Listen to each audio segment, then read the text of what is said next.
Hello everyone, সবাই কেমন আছো? আশা করি তোমরা সবাই খুব ভালো আছো আর আমার পরিবারের সবাইও খুব ভালো আছে।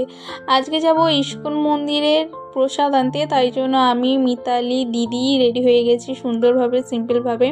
আর এখানে রোজ আমাদেরকে দেখছে আর সুইটি দেখছে যে আমরা কোথায় যাব, তিনজনে রেডি হয়েছি আর রোজ খাবার খাচ্ছিল। তারপরে আমি, দিদি, মিতালি নিচে গিয়ে দেখছি আমাদেরকে রবীন্দা আনতে চলে এসে গেছে গাড়িতে করে। তারপরে আমরা গাড়িতে বসে গেছি, গাড়িতে বসে ইস্কন মন্দিরের উদ্দেশ্যে যাচ্ছি।